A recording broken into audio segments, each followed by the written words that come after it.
প্রিয় ফটিকছড়িবাসী, বিসমিল্লাহির রহমানির রহিম।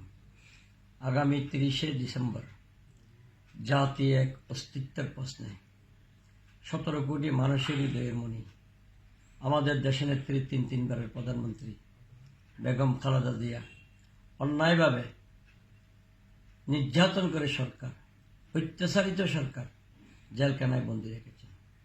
যেন দাসত্বের খাতায় যেন বাংলাদেশ চিরদিন যেন থাকে। এই দাসত্বের খাত থেকে বাংলাদেশকে বাইরে হয়ে আসার জন্য ডক্টর কামাল হোসেনের রাষ্ট্রের মালিকানা জনগণের হাতে, যে কথা বলেছেন জনগণের মালিকানা এই রাষ্ট্র জনগণের কাছে ফিরিয়ে দেওয়ার জন্য 30শে ডিসেম্বর একটি দানের শীষে ভোট দেওয়ার জন্য যে আহ্বান করেছেন, ফটিকছড়িবাসীও তার বাইরে নয়।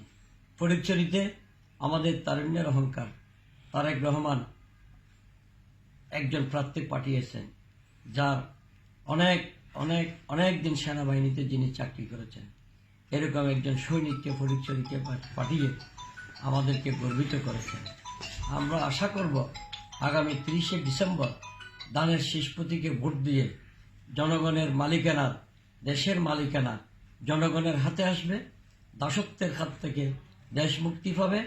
দেশনেত্রী বেগম খালেদা জিয়া আপনাদের একটি ভোট দানের শীষ প্রতীকে কর্নেল আজিমুল্লাহ বাহারকে দিয়ে জয়যুক্ত করে আমরা বেগম খালেদা জিয়ার মুক্তি আন্দোলনকে ত্বরান্বিত করব, এই বিশ্বাস আমরা রাখি।